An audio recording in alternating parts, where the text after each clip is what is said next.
लाहौर की दोपहर आज एक अजीब उदासी में डूबी हुई थी। सूरज जैसे धुंधलाया हुआ सा था, हवाएं बोझल और माहौल पर एक गहरा सुकूत छाया हुआ था। ये सुकूत सिर्फ फितरत का नहीं, एक फनकार की रुखसती का गम था। जावेद कोडू, स्टेज और कॉमेडी की दुनिया को वो रोशन सितारा जो 40 बरस तक लाखों दिलों में कह कह बिखेरता रहा, आज खामोशी की चादर ओढ़कर अब्दी नींद सो गया। सिंहपुरा के अकब में वाक़ई एक छोटी सी मार्की में नमाज जनाजा का एहतमाम किया गया, मगर वो जगह छोटी पड़ गई। जैसे हर गली, हर मोहल्ला, हर मंजर पुकार पुकार कर कह रहा हो, ये महज एक जनाजा नहीं, एक अहद का इख्तिताम है। जावेद कोडू का जज्दे खाकी जब मार्की में लाया गया तो लोगों का हुजूम बेख्तियार चीख उठा, आए कोडू भाई, तू भी चला गया। ये आवाजें, ये सिस्कियां, ये बैन मंजर को कर्ब का शाहकार बना रहे थे। मर्द, औरतें, बच्चे, बुजुर्ग, हर आंख अश्कबार थी। कुछ हाथ दुआओं के लिए बुलंद थे, कुछ चेहरे दुख में झुके हुए। फनकार बरादरी के कई चेहरे वहां मौजूद थे, जिनमें जॉन रैम्बो, कैसर पियास, साबिर अली, हसन मुराद, नासिर चिन्योटी, नसीम विकी और दीगर शामिल थे। मगर ये चेहरे आज बिल्कुल खामोश थे। वो हंसी जो कभी स्टेज पर जावेद कोडू के साथ बांटी गई, आज आंसू बनकर बह रही थी। कोई किसी कोने में खड़ा आंखें पूंज रहा था, कोई खामोशी से फाते पढ़ रहा था और कुछ इस हकीकत को कबूल ही ना कर पा रहे थे कि जावेद कोडू वाकई चले गए। उनके बेटों का हाल ऐसा था जैसे वक्त ने उनसे सब कुछ छीन लिया हो। छोटे छोटे कंधों पर एक बड़े बाप के दुख का बोझ साफ दिखाई देता था। बेवा की सिस्कियां दिल चीर रही थी। उनके चेहरे पर बरसों की थकन, बेबसी और तन्हाई एक साथ लिखी थी। नमाज़े जनाजा की अदायगी जैसे कर्बनाक फिल्म का आखिरी सीन हो। जब इमाम साहब ने तकबीर कही तो हवा जैसे थम गई। हर तरफ खामोशी, सिर्फ दिलों के धड़कने की आवाजें सुनाई दे रही थी। वो जनाजा जो इंसानों की रुखसती का जरिया होता है, आज एक पूरी फनकाराना तारीख को दफन करने जा रहा था। तदफीन सिंहपुरा कब्रिस्तान में की गई। जब कोडू भाई की मैयत को मट्टी के सुपुर्द किया गया, लोगों ने धाड़े मार मार कर रोना शुरू कर दिया। एक बुजुर्ग मद्दा बार बार यही कह रहा था, हमने उसे हंसाते देखा,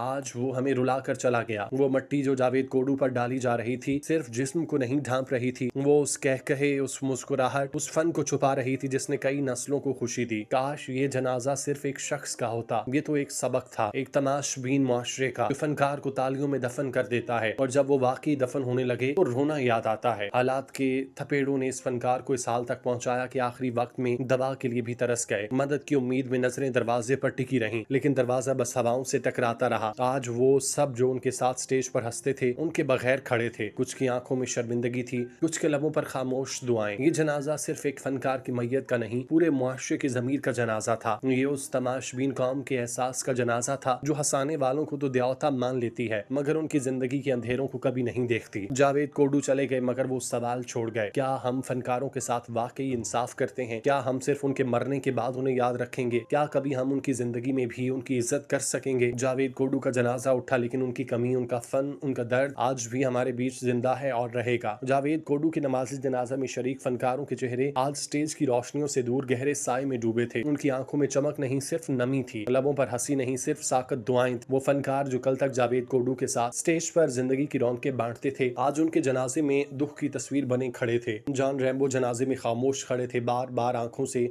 आंसू साफ करते, किसी से नजरें नहीं मिला पा रहे थे। उनके लबों पर एक ही जुमला था, हमने एक लेजेंड खो दिया और शायद हम सब उसके साथ इंसाफ न कर सके। कैसर पिया की हालत दीदनी थी। वो बार बार अपने हाथों से चेहरा छुपा रहे थे और दुआ के दौरान ज़ारो कतार रोते साफ यही कह रहे थे, कोडू भाई आपका दर्द हम कभी समझ ही न सके, माफ कर देना हमें। नसीम विकी जनाजे के बाद एक तरफ बैठ गए, सर झुकाए और तवील खामोशी के बाद बस इतना कह सके, स्टेज पर सबके चेहरों पर मुस्कुराहटें लाने वाला इंसान खुद दिल में कितना कुछ छुपा गया, काश वक्त पलट सकता। नासिर चिन्योटी की आवाज भर आई जब उन्होंने सहाफियों से बात करते हुए कहा, कोडू भाई सिर्फ फनकार नहीं थे, वो एक अहद थे, आज हम सब यतीम हो गए। अदाकारा नरगिस जनाजे के दौरान खवातीन के हिस्से में अश्कबार थी। उन्होंने रोते हुए कहा, कोडू भाई के साथ हर स्टेज पर काम करके सीखा कि मुस्कुराना इबादत है, आज उनकी मुस्कुराहट हमसे हमेशा के लिए छिन गई। सुहेल अहमद काफी देर तक खामोश खड़े रहे, फिर गलोगिर आवाज में कहा, मैंने उनकी मोहब्बत, शफकत और फन कभी नहीं भूल सकता। वो हंसी के बादशाह थे, वो दिल के बादशाह भी थे। अशरफ खान ने हाथ में तस्वीर पकड़ रखी थी और बस मुसलसल दुआएं पढ़ रहे थे। किसी से बात नहीं की, सिर्फ एक जुमला कहा, दिल बहुत बोझल है, हम सब मुजरिम हैं उस हंसाने वाले इंसान के। साबिर अली गागा जिन्हें अक्सर हंसता मुस्कुराता देखा जाता है, आज संजीदगी की तस्वीर बने खड़े थे। उन्होंने गहरे अफसोस के साथ कहा, कोडू भाई की जुदाई ने हंसी के पीछे छुपा दर्द हमारे सामने रख दिया। इन सब फनकारों के तासुरात में एक मुश्तरका चीज पछतावा था जिसका कोई कफारा नहीं था। उन्होंने कोडू भाई को स्टेज पर सराहा जरूर, लेकिन जब वो जिंदगी के सबसे कठिन मोड़ पर थे तो शायद सब खामोश रहे। आज वो सब खड़े थे, आंखों में नदामत, दिल में खालीपन और लबों पर वो दुआएं जो शायद जिंदगी में मांगी जाती। कोडू भाई का आखिरी वक्त कुछ और होता। जनाजे के बाद जब चारपाई को कब्रिस्तान ले जाया गया तो दर्जनों अफराद उनके जनाजे के साथ पैदल चलते रहे। सिंहपुरा कब्रिस्तान में तदफीन के वक्त फजा इंतहाई दिक्कत अंगेज हो चुकी थी। जावेद कोडू के बेटे और करीबी रिश्तेदारों ने अपने हाथों से उन्हें लहद में उतारा और ये मंजर देखकर हर शख्स अश्कबार हो गया। उनकी आखिरी रसूमात इंतहाई सादगी और वकार से अदा की गईं, जिसमें मोहब्बत, अकीदत और एहतराम का रंग नुमाया था। उनके चाहने वालों ने कब्र पर फूल चढ़ाए, कुरान खानी की और दुआ की कि जिस शख्स ने जिंदगी भर दूसरों को हंसाया, अल्लाह उससे अपनी रहमत के साए में वो मुस्कुराहट अता करे जो कभी मधम ना हो। जावेद कोडू महज एक फनकार नहीं बल्कि उस फन के पीछे जो इंसान हुआ करता था उसकी कदर करना भी जरूरी था। हम कब सीखेंगे कि कह के बांटने वाले चेहरों के पीछे भी दर्द छुपा होता है? हम कब वो दिन लाएंगे जब फनकार जीते जी भी एहतराम, सहारा और सुकून से जिएंगे?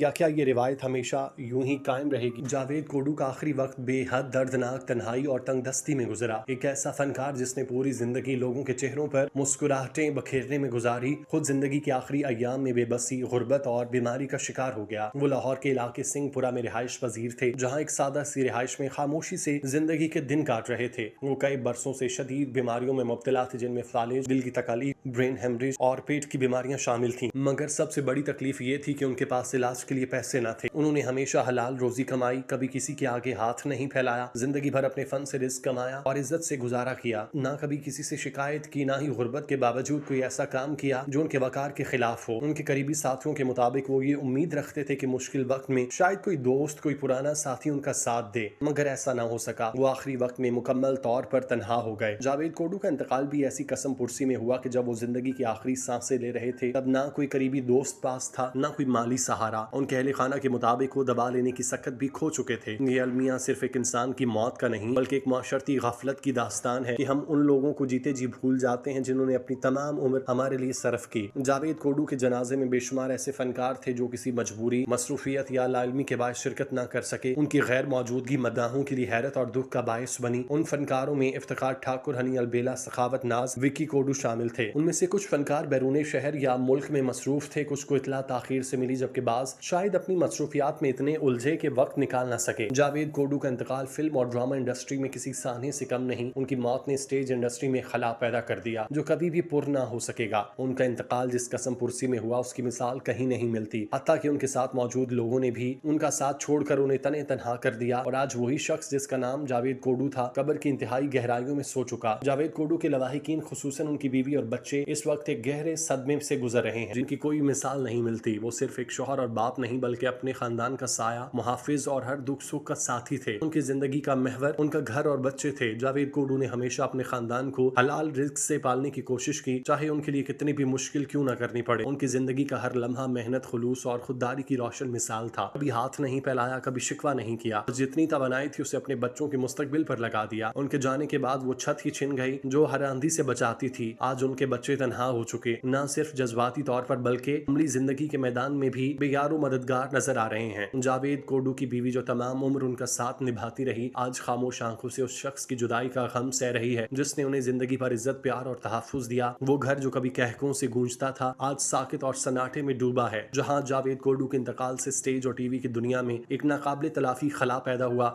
वहीं उनके अहले खाना के दिल में एक ऐसा जख्म लगा जो शायद कभी भर न पाए। उनकी जुदाई सिर्फ फनी दुनिया का नुकसान नहीं बल्कि एक खानदान की दुनिया उजड़ जाने का नाम है। ये लम्हा सिर्फ गम का नहीं बल्कि एहसास, जिम्मेदार और हिमायत का है। उनके चाहने वालों, साथी फनकारों और मुआशरे को चाहिए कि वो इस दुख की घड़ी में कोडू साहब के अहले खाना का सहारा बने, क्योंकि जो शख्स जिंदगी भर सबको हंसा गया वो अपनी फैमिली के लिए कम अज कम सहारे का हकदार जरूर है। अल्लाह ताला जावेद कोडू को जन्नतुल फिरदौस में आला मकाम अता फरमाए और हमें ये समझ अता करे कि फनकार जिंदा हूँ तब उनकी कदर की जाए, न कि फकत मरने के बाद। आमीन या रब्बुल आलमीन।